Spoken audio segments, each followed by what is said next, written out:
Obrigado por nos apoiar, nos ajudar a continuar existindo e a crescer. Ajude-nos a levar essas experiências luminosas para o máximo de pessoas possíveis.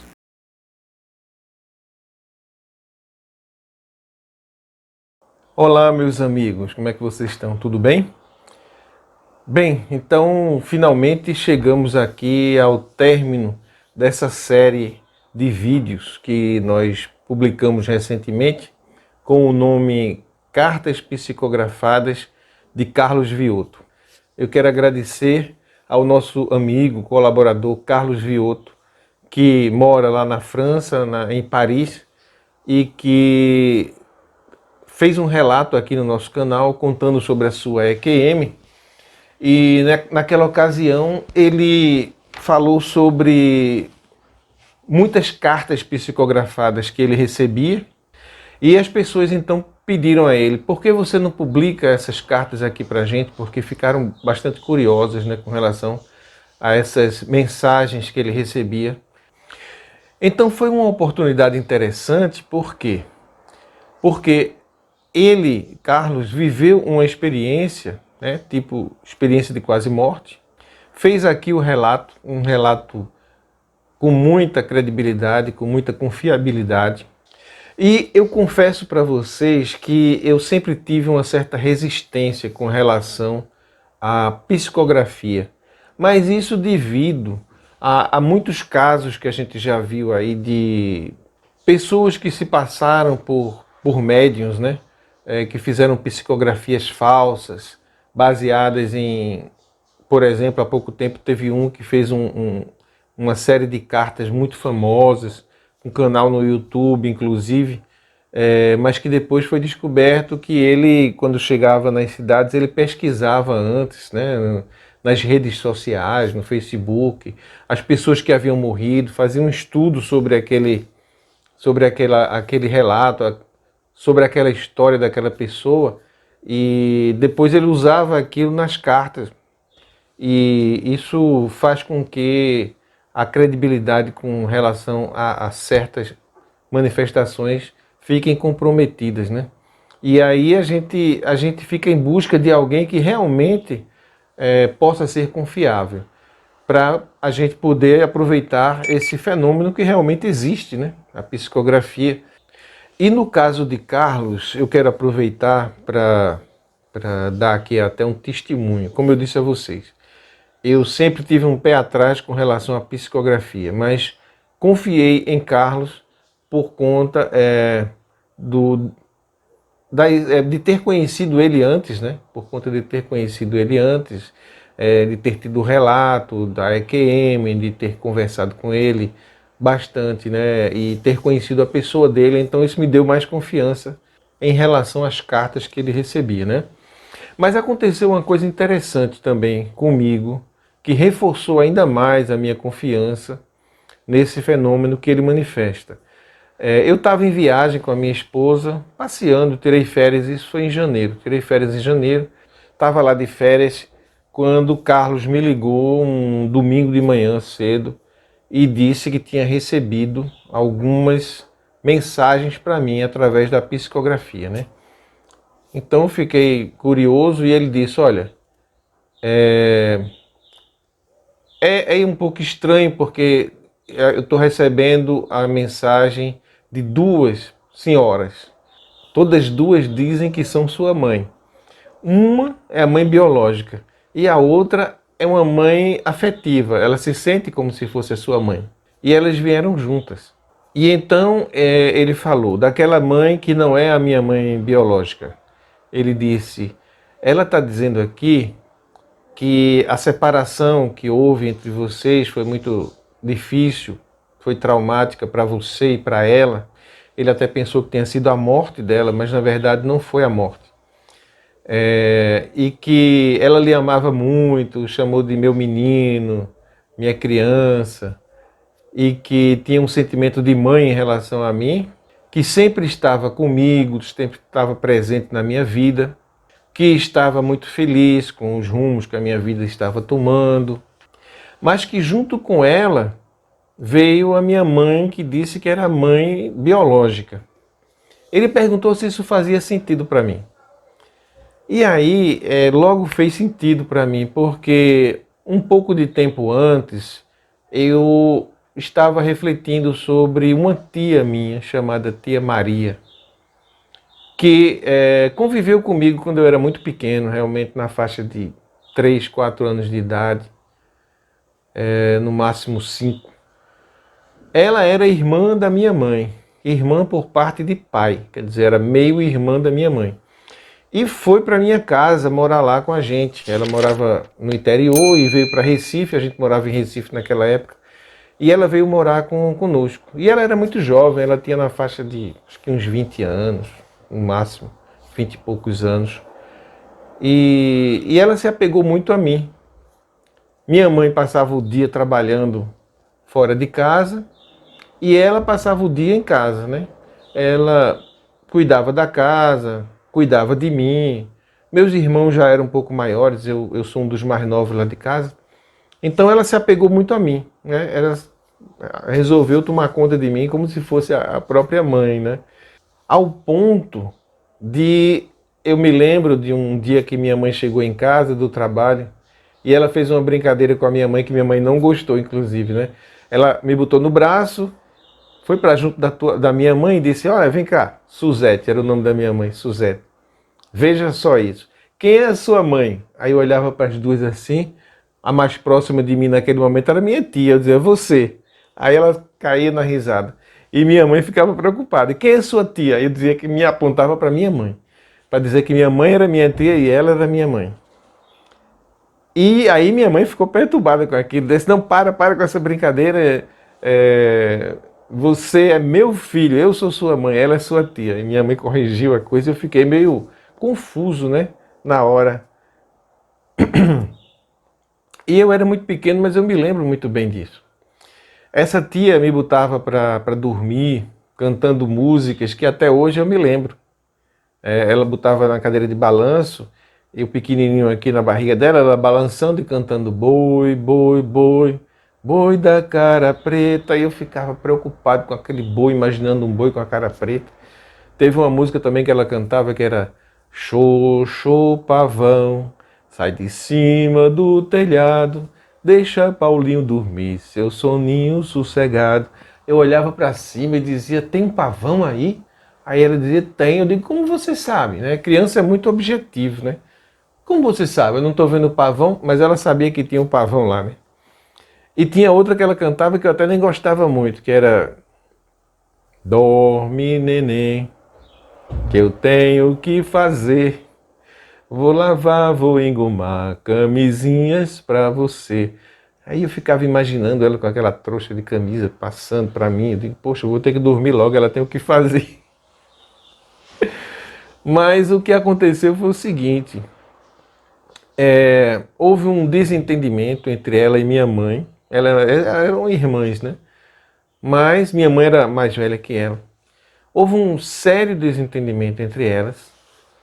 E um dia ela foi expulsa da minha casa. Foi expulsa assim, estava tudo normal, de repente minha mãe chegou da rua, aperreada e alguma coisa aí que aconteceu, que eu não sei exatamente o que foi. E ela disse que a minha tia tinha que ir embora de casa e foi assim, uma coisa sumária. Foi sumária. Ela foi embora, brigaram as duas e minha tia foi embora e eu fiquei chocadíssimo com aquilo, né? Porque como é que pode botar a pessoa para fora de casa assim, a pessoa tão querida, né? Inclusive de minha confiança, gostava muito de mim e eu dela, e de repente essa tia desapareceu da minha vida. E eu cresci e não soube mais do destino dessa minha tia. Ninguém falou mais dela. Então eu, né, recentemente eu fiquei pensando, imaginando, depois de quantos anos? 50, depois de 55 anos, né? Eu imaginei que aquela tia talvez já não tivesse mais viva. Mas eu rezava por ela, entende? Eu, quando ia dormir, eu orava por ela, pedia onde ela estivesse, né? Se aqui na Terra ou fora, ou em outra dimensão já. Que Deus iluminasse, que ela tivesse paz, né? Que o meu amor, né, pudesse chegar até ela. E eu tinha certeza, né, que ela recebia esse amor onde quer que ela estivesse. Mas eu não tinha nenhuma notícia. E de repente me vem Carlos com essa psicografia. Inclusive, foi interessante porque não foi uma psicografia apenas, mas ele disse, olha, quem assumiu aqui, isso foi pelo WhatsApp, né, que ele falou comigo. Quem assumiu aqui o controle foi ela, e ela que está falando com você. Então ela falava diretamente comigo, passando as mensagens que eu já falei, né, que estava sempre comigo. Então ela já estava no outro lado, já estava no outro plano, como eu imaginava, já tinha falecido, né? E, e ela dizia então que estava comigo, estava feliz comigo, com a vida que eu estava levando, que eu era um bom pai, né? Que isso era muito bom para mim. E também fez algumas recomendações, né? Que eu tomasse cuidado com a minha saúde. Disse que estava feliz porque estava já vendo algumas mudanças, melhorias nesse sentido e em outros sentidos, assim, mudanças de hábito que eu faria para melhorar minha saúde, minha condição de vida, minha saúde física, mental e espiritual. Ela disse que estava feliz porque sabia que eu iria atender a esse pedido, né, iria fazer essas mudanças necessárias. Inclusive falou de algumas coisas que, de fato, passaram a se mostrar como reais, né? Como verídicas. Como, por exemplo, ela falou da questão da mediunidade que iria se desenvolver, eu iria perceber que a minha mediunidade estaria um pouco mais aguçada dali para frente e tal. E realmente tem acontecido algumas coisas que não aconteciam antes comigo, alguns fenômenos, e aos poucos eles estão realmente começando a acontecer. Então isso confirmou, né? Ele não sabia nada sobre essa minha tia e perguntou se fazia sentido isso e que ela se sentia como minha mãe. Eu digo, claro que faz, né? Eu me lembrei logo dela. E a minha mãe biológica estava com ela. A minha mãe biológica escreveu, né? Realmente foi uma psicografia, né? Que ela fez ao mesmo tempo. Foram as duas juntas. Eu achei interessante primeiro porque elas tinham rompido, né, a amizade, o convívio, tudo, justamente naquele momento, né, que houve aquele rompimento, o desaparecimento dessa minha tia, da minha vida, né, e elas estavam juntas. Então isso é um bom sinal, é um sinal de que lá do outro lado, né, essas diferenças que acontecem aqui, elas são superadas. E quando a pessoa sai daqui desse plano, ela adquire uma outra consciência, quer dizer, uma consciência mais ampla, né? Um outro ponto de vista com relação à nossa vida aqui na Terra. Porque aqui a gente é muito centrado no nosso ego, na nossa personalidade, nas nossas limitações. A gente não enxerga o ponto de vista mais alto, né? De um plano mais superior. Mas quando a gente chega lá, de fato, a gente faz uma revisão de vida, como a gente vê sempre nas EQMs, né? Que acontece isso, essa revisão de vida. E a própria revisão de vida, a gente já tem uma leitura diferente daquelas situações que a gente revive, né? Nessa tal da revisão. E uma avaliação de um ponto de vista completamente diferente. E às vezes a gente se envergonha de coisas que a gente fez, às vezes a gente fica feliz por ter feito pequenas coisas simples que na época, né, não tinha tanto significado, mas que para a existência, para o universo, aquilo tem um grande valor. Então, nesse ponto de vista mais alto, eu acredito que elas se reencontraram, se reconciliaram e vieram juntas para falar com Carlos naquele dia, através de Carlos, falar comigo, né? E minha mãe, então, da parte dela, falou menos, né? Mas também falou coisas muito próprias relacionadas com a vida dela. Por exemplo, ela explicou alguns traços da personalidade que ela tinha, que eram bem marcantes. Por que ela tinha aquele tipo de comportamento, né? Ela mandou uma mensagem para minha esposa, inclusive minha esposa estava comigo naquele momento, naquela manhã, e eu passei diretamente para ela a mensagem. Carlos, inclusive, mandou para mim o texto psicografado, né? Eu guardei aqui no meu computador, ele mandou a fotografia da carta. E minha mãe mandou mensagens muito coerentes para minha esposa, né? Falando da relação entre elas, como procurando explicar e ajustar alguns pontos, né, entre elas duas, muito coerentes, né, com a vida que minha mãe levou aqui. Minha mãe falou também da relação que tinha com meu pai, da forma como eles resolviam os problemas deles, e ela justificou, né, uma série de comportamentos que ela tinha. E tudo muito coerente, né? Então, para mim foi muito interessante, porque, como eu disse, né, no princípio, eu tinha um pé atrás com relação à psicografia, mas foi muito interessante isso que aconteceu, porque além de ter trazido para mim informações importantes, né, sobre minha tia, que eu queria ter notícias dela, né, e saber que ela está tão próxima de mim, né, agora que está no outro plano, ela teve essa oportunidade de estar próxima e que eu posso contar com ela, inclusive. Foi muito interessante, e saber que minha mãe também, né, está conseguindo contemplar a vida dela, a vida terrena que ela passou aqui, de um ponto de vista mais elevado, né? Então tudo isso foi muito importante, e foi uma prova, né, concreta de que aquela psicografia era verdadeira.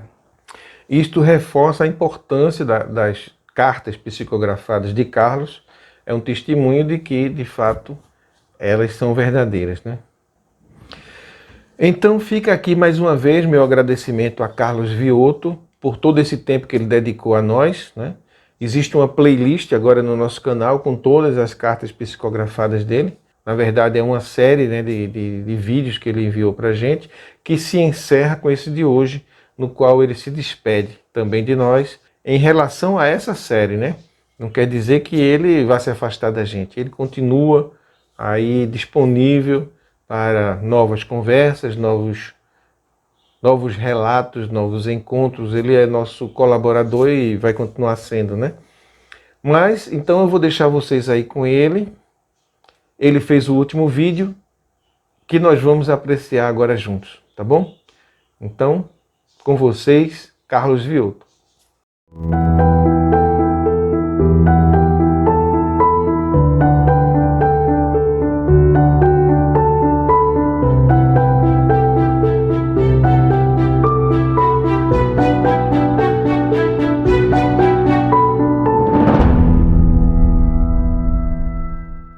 Olá, meus irmãos e irmãs, estamos aqui no vídeo final, né, o vídeo de fechamento dos meus trabalhos que eu fiz aqui no canal Experiências Luminosas. Agradeço profundamente ao Dr. Paulo, né, de ter aceito esta parceria para me poder divulgar todas essas mensagens que eu recebi durante anos, né, para poder ajudar as pessoas, né. Não divulguei tudo, né, porque eu fiz uma escolha mais ou menos do que seria assim aceito e interpretado de uma maneira mais simples. Inclusive as cartas são de pessoas e espíritos que falam de uma maneira totalmente simples, né? Acho que não é necessário ter um vocabulário muito extenso para falar do amor. O amor, né, já se resume numa palavra só. Em relação às críticas e também as boas críticas e as pessoas que gostaram, olha, todo mundo tem direito de falar aquilo que pensa. Portanto, não vejo nenhum interesse em descreditar as pessoas que comentam o que dizem, o que não acreditam, o que acreditam. Você tem o seu livre-arbítrio. Eu não sou ninguém para dizer o que você tem que escutar, o que fazer. Posso te dar reflexões, como foi me dado reflexões a vida inteira por pessoas normais que me aprenderam muito. E como os espíritos também, muitos espíritos fizeram comigo, foram reflexões, né, para que eu pudesse refletir por mim mesmo. Queria também agradecer os irmãos espirituais lá de cima, né, que me deram muita força, muita energia para este pequeno trabalho que eu fiz, né, pois eu não acreditava muito que daria frutos, né, e pelo que eu entendi teve muitas pessoas que, inclusive eu recebi e-mails de vários locais do Brasil pedindo assim orientações, e eu pude orientar de uma maneira simples, é, de uma maneira correta, né, fazer a pessoa refletir, né, porque ela possa ela mesma evoluir. Então eu fiz aquilo que eu achei o que era mais correto, deixar o livre-arbítrio da pessoa, né? E inclusive também contatos com pessoas já falecidas, né, que algumas vezes aconteceu, e inclusive com pessoas aí do canal mesmo Experiências Luminosas, né? Teve contatos com familiares já falecidos. Isto acontece inclusive na minha própria família, então, e não sou eu que decido, quando acontece, acontece. Então, eu queria desejar a vocês todos uma boa estadia neste plano, né? Para que vocês possam evoluir também no seu autoconhecimento. Aconselho vocês todos uma boa parte teórica, né? Existem muitos livros, audiobooks, ou vídeos no YouTube, sites na internet. Existe tantas coisas que a gente pode fazer, né? Para ter uma visão mais ampla do que é realmente a realidade, né? Material e imaterial.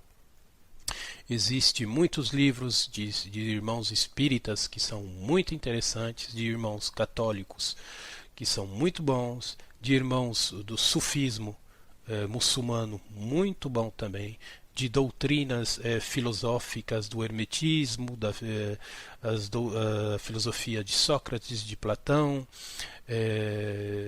filosofia chinesa, né, do taoísmo, do shintoísmo japonês, do hinduísmo principalmente, que eu gosto bastante, do budismo. Existem muitas coisas que a gente pode ler para a gente ter uma consciência um pouco mais amplificada. E nunca esquecendo a todos o que eu sempre falei, que escutar o coração é escutar a si mesmo, é escutar a Deus. Então aconselho a todos que continuem escutando seus corações, os desejos que a gente tem mais profundo, sempre se perguntar a si mesmo se realmente é um desejo ou simplesmente é o ego que está querendo nos impor a sua visão destrutiva da realidade. Aconselho também a todos meditações contemplativas, meditações mais clássicas, ou simplesmente se deitar na cama, né? E orar e refletir sobre a sua vida, sobre o mundo que te envolta, né? Para que a gente possa um dia, quem sabe, né, ter uma vida mais calma neste plano físico, porque para que a gente possa se preparar para os planos sucessivos, ao qual eu acredito, que acontece depois do plano físico. Então aconselho a todos uma autorreflexão, né, um trabalho profundo de si mesmo, para poder ter uma boa continuação de vida espiritual, desta vez sem a forma mais grosseira, mesmo ela sendo maravilhosa, do corpo físico, né? Indo mais para um lado mais espiritual, transcendental ou de consciência pura, né? Então acredito que nós todos temos nossa maneira de ver a espiritualidade, todas as maneiras são respeitáveis, mas saiba que todos os livros que li, todas as reflexões feitas por outros seres que já passaram ou que estão ainda neste plano, né? Principalmente pelo nosso querido e amado, uma pessoa que respeito enormemente, né? Que passou pelo plano físico da matéria, o mestre, para mim é um mestre espiritual também, o médium Francisco Cândido Xavier. Então, nestas conclusões dos seus livros e de outros também, e principalmente para mim do mestre maior de todos, que é o mestre Jesus Cristo, amai-vos uns aos outros como vos amei, né? As palavras de Cristo está sempre ligada ao amor, e que o amor é a fonte de tudo, né? Então aconselho a todos de se amar, amar ao próximo, amar a vida, amar tudo que existe, amar os erros que você cometeu. E primeira coisa, para a gente ter uma boa relação com os outros que estão em volta de nós, é ter sempre o perdão, a compaixão e o amor como chave de abertura de nossa verdadeira realidade. O perdão, a compaixão e o amor. É o que eu tento utilizar na minha vida permanentemente, para mim poder continuar neste plano físico evoluindo. é o perdão, a compaixão e o amor. Por essas e por outras, eu agradeço tudo, e principalmente ao Deus maior de todos, né? O Deus amor incondicional, a consciência suprema, o arquiteto divino, cada um utilize o nome, aquele que lhe corresponde melhor. Eu chamo simplesmente de amor, que é Deus. Agradeço a Ele por existir e por poder ter ajudado aqueles de uma maneira simples e humilde, de uma maneira calma e tranquila, todos aqueles que assistiram esses vídeos e que possam evoluir com eles ou sem eles. O importante é simplesmente estar aqui presente neste momento. Um grande abraço a todos, um beijão grande no coração de vocês todos e que Deus ilumine nosso caminho. Só lembrando, você gostou do vídeo? Inscreva-se em nosso canal, dê like, comente, divulgue para seus amigos, ok? Obrigado.